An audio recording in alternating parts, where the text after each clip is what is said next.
All right, what up, what up, what up, what up? You already know what to do. It's your boy B-Field. It's time to learn something new. Yes, today we're going to be talking about function calling, utilizing LightRAG. You saw the last video. We went ahead and went over first impressions. Now we're going to do some function calling. We're going to get some S3 buckets. We're going to use Bodo 3, and we're going to use a new model client. You guessed it, Ollama. So let's jump right into it. All right. So I wouldn't be doing this justice if I didn't show you where I'm getting the information from. So we're going to go to, and you can see here, we already have it up. So on the LightRAG website, we can go to tutorials and we can navigate to function calls. And you see here, we have what LightRAG defines as tools and what they are. And you can get an idea of the quick walkthrough.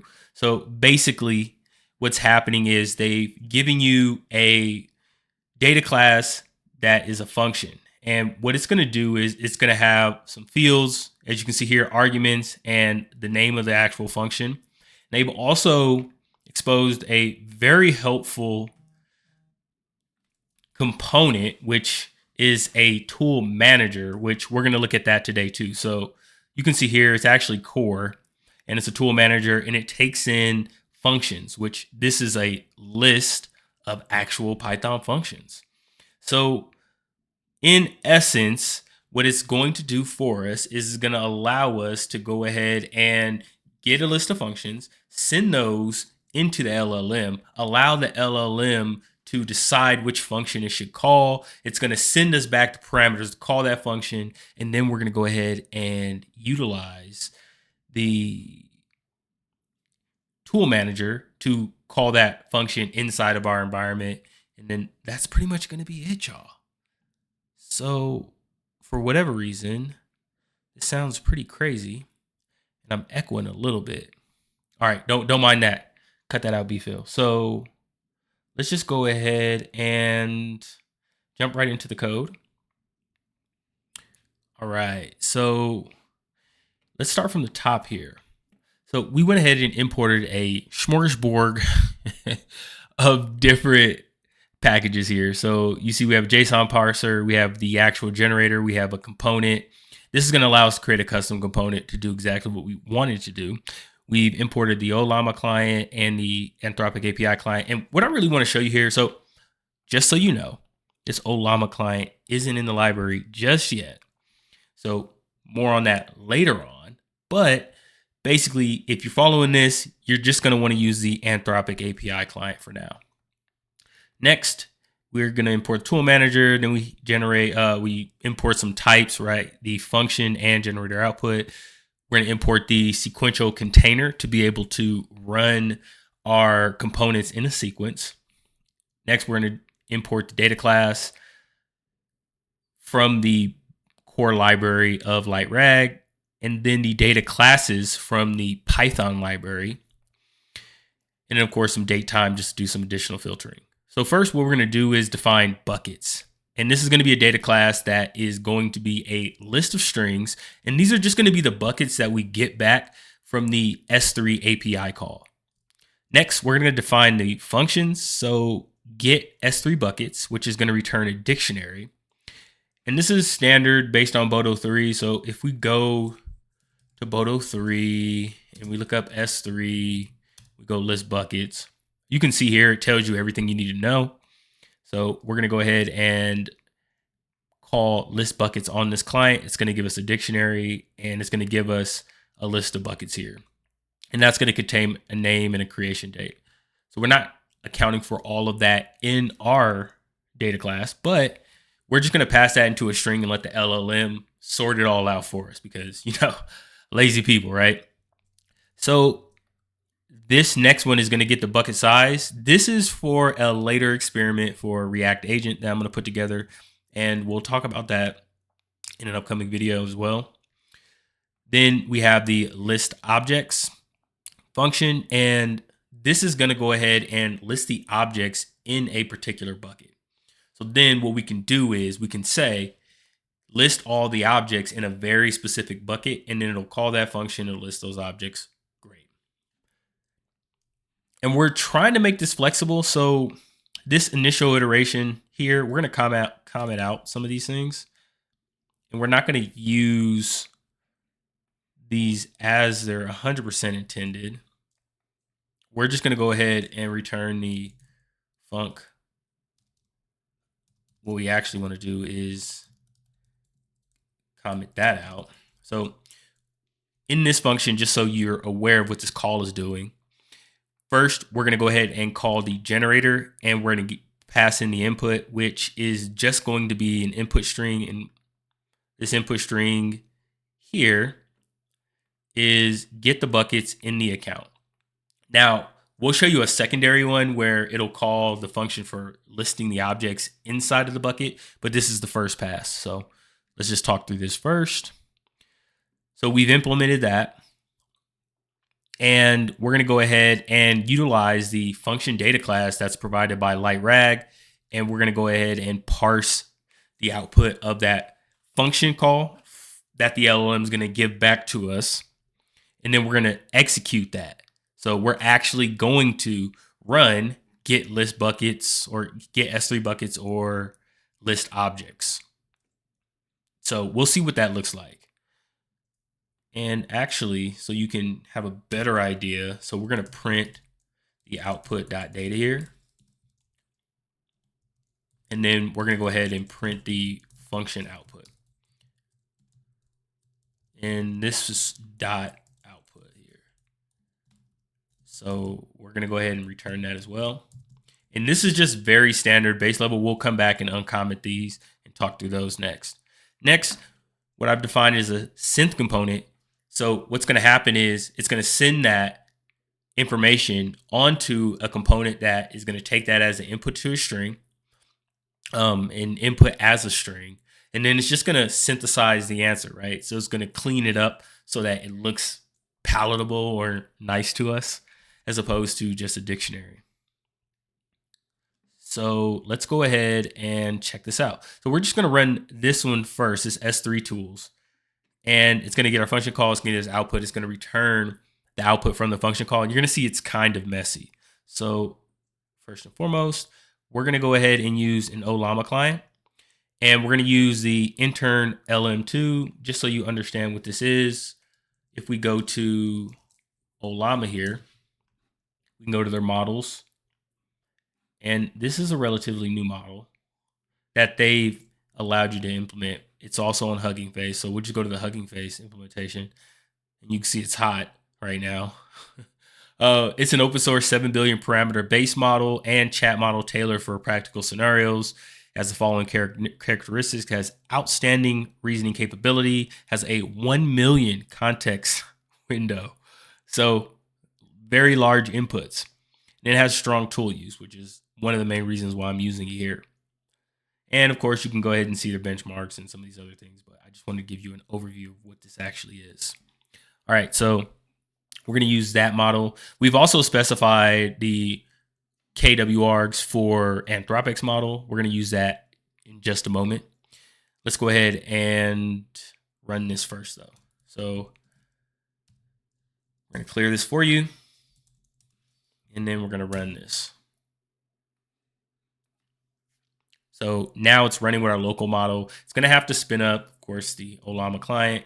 There's no logging here. It's creating that Ollama instance so that it can pass in this input and output.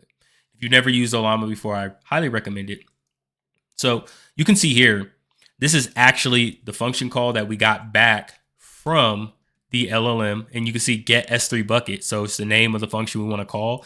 And then the KW-args. And of course, there's none because it doesn't require any. And then what happens is it actually calls the function. And you can see we got a list of all of these buckets back. And these are just buckets from an S3 account or from an AWS account and an S3 service. So you can see we're getting something back. That's nice, right? And now what we want to do is we want to go ahead and pass that to be synthesized. So let's go on to the next step. And you can see here, we can go ahead and add a synth here. And let's just go ahead and talk through that just really quickly. So this is just going to be a generator as well. And it's going to take an input string and the input here. So what we actually want to do when we pass these prompt quarks is we want to go ahead and pass in some context for this, which is going to be the previous. And also we want to pass in some instructions, because you can see here we're passing in this string of input and it's a dictionary. And so we want to define something here. So let's go ahead in the synth. We're going to go ahead and say the model client is going to be our Ollama client, and our model quarks is going to equal our model quarks. And then we're going to say our prompt quarks are going to be context. And so this is going to be context string. And so you can go ahead and go to the LightRAG website and you can look at the prompt section. And if you scroll down just a bit, you'll see the default prompt template. And in this, you have a context underscore string.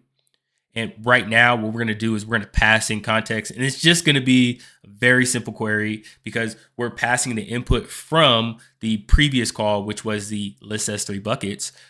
And we're passing that into our next one, which is our synthesizer. So we're just going to put in a very generic context string. And this is going to be list the buckets and creation dates in the following format: bucket name, date, or let's say creation date, and then a new line. So now what we can go ahead and do is try this out here, and let's see what we get.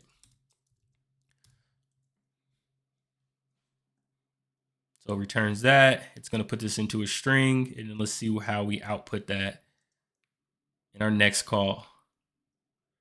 And this is all a local model. This is intern LLM. So we see bucket name and the creation date. So it's doing it quite well. The only issue here is it looks kind of slow. Okay, yeah. So we want result.data. So what we're doing is we're returning this call, but we're not printing out the data clearly. So let's do that now. And we'll go back up here and we'll mute this because you all seen what we're getting. And there you go. So it's went ahead and it's done some nice formatting. It synthesized it. And this is just a local LLM. So this is not being stored Anthropic or anything. Depending on what you believe about their terms of service or not, right? We know that this is going to more than likely stay on our computer. And now, since I'm publishing this to YouTube, it's on the internet too. So have fun. And yeah, so we can see here, these are pretty accurate. Now, what you want to do is, of course, you want to have some validations here. So maybe you implement a class method inside of the class to run after.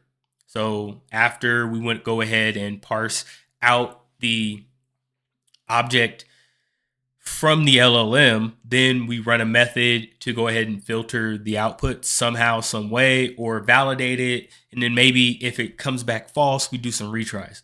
This is all additional things that you can implement in order to fulfill whatever business requirements you have or workload requirements. But I'll leave that up to you. So we went ahead and we got to list our buckets. And so look, it's looking like it's working quite nicely. These buckets look really correct. So this is our implementation utilizing a local model. Now we want to go ahead and utilize Anthropic. So let's just switch this out. And there's another way that you can do this, and that's going to be utilizing model client dot. So we could do something like model client. And what I'm going to do is hover over this, and then we can just go ahead and import this. And if we import this, we should be able to say like Anthropic client, I think is something. Okay, so if we look at the model client, there's a way that you can switch these in and out that make it quite easy to swap any model that you're using. So if we're looking here, For our model client, and it looks like it's not in here right now. I saw this somewhere in the documentation. Well, we won't stress too much about it. There is a way. Go through the documentation and you shall find it. You'll find the way. All right, so Anthropic client in both of these, and we'll see what the slight differences are. So we're gonna say ant model quarks, and of course ant model quarks here too. And we're gonna clear this and run it one more time.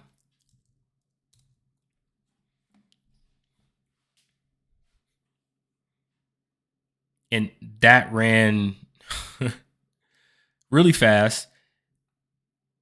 Here are that ran way much faster than the local model, and I'm sure it didn't cost very much. So we're gonna go ahead and go to the console and just check that out really quickly. So Anthropic has this nice way of visualizing this, and we want the haiku models. Well, today, I mean, I'm up to 43 cents today, so I'm a big spender. But if we go to the actual logs here, right now, it's these two calls right here. We see 961 input, and so we're gonna go to our token calculator, and we're gonna look at haiku. And we're just gonna add this up, right? Just because 961, 451, so 451, and that was less than a cent on that cost. I'm just trying to show you this so you can get an understanding of how cheap this actually is to do. And the speed that you just saw that execute at was much faster than the local model. And you can make the decision, again, whether you believe in the terms of services or not. Everyone has their own opinion.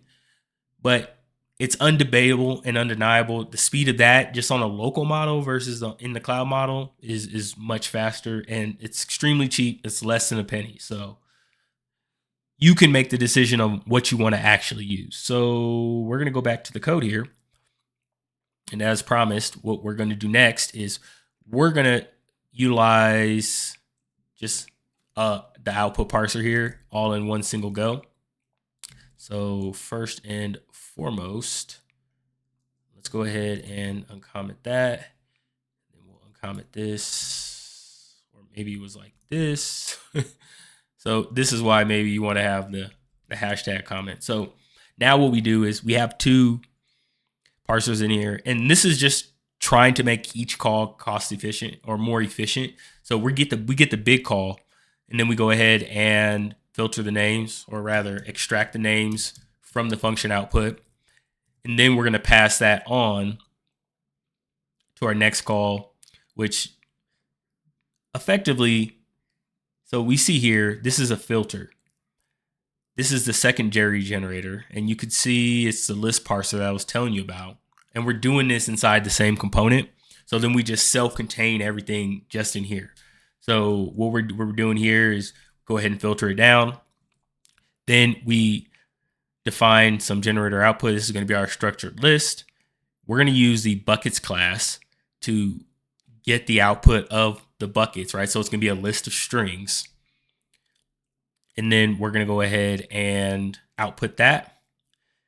And so you can see here, using the context, only return buckets that have the following in name. And then we pass in some filters, and that can filter the list that we get back from the LLM. So here we have buckets. And of course, what we want to do is return buckets. I don't know why I can't type today. There we go. Now what we're going to do is we're not going to run this in this. We're going to remove this synth.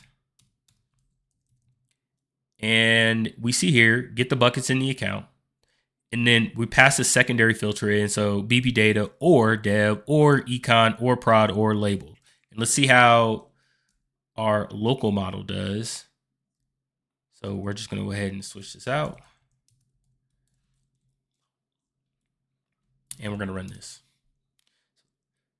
So it looks like I did something funky here. I didn't change the KW wargs. All right, so here we go. and it's starting to spin up. You can see it takes some time. Now, of course, with Ollama, you can serve this on an endpoint, and I believe the port is 11. Well, let me just check here. If we go Ollama client, yeah, 11.434, and you can serve this. So this, once you go ahead and install this, you have a service that's running underlying. So if we say system CTL status Ollama, you can see there's actually a service here, and it's running on our local host. So you could theoretically put this on some other server somewhere and then hit that endpoint and get that output back. And maybe it's already warmed up and running. So yeah, there's options here is what I'm trying to show you. So we're going to go ahead and clear the screen there. We're going to run that one more time because I wanted to explain that to you all just so you had a better understanding. And so you see here, buckets has no results.data. And if we look at where we're doing that at, we're doing this right here. So it should be result.bucket. It's plural, buckets. Buckets. All right, so we're going to do that one more time. And there we go. So that ran pretty fast too. Once it's warmed up, it goes rather quickly. And what we want to see is, did it give us what we were expecting? So we wanted to filter on labeled. We don't see anything with labeled in here, and we know it exists. So this is what we got from the output, but there's nothing labeled here. So local model, it doesn't look like it handled this filtering that well. You could probably reformat the prompt in a way that makes it more obvious that this should be the filter here. But I want to show you just single shot how it works with a local model versus the big boy Haiku. So we're going to bring that one back in. We're going to bring in the ant quarks again, and we're going to run it one more time. And as we can see, the output is a lot cleaner. So we have the BP data filter, we have the prod filter, and we have the label filter. Then we look up here, and we could just reasonably say, if we go through these list of buckets, it pulled what we would expect it to pull. So you can just already see the difference between a local model and Anthropic's model. So that's going to come to the conclusion of this demo. What I want you to go ahead and do is go to the LightRAG website and test this out for yourself. I'm going to put the GitHub link to this particular demo below. That'll probably be coming within a day, so just bear with me. You can follow along here. Just pause the video and go through the actual the code and type it out yourself. Yeah. But remember, only use Anthropic client. So hope you learned something. It's your boy B-Phil. If you're looking for a community of builders, just go ahead and follow the link in the description below. I have a school community, and I'm just trying to get people who actually build stuff and who want to build stuff.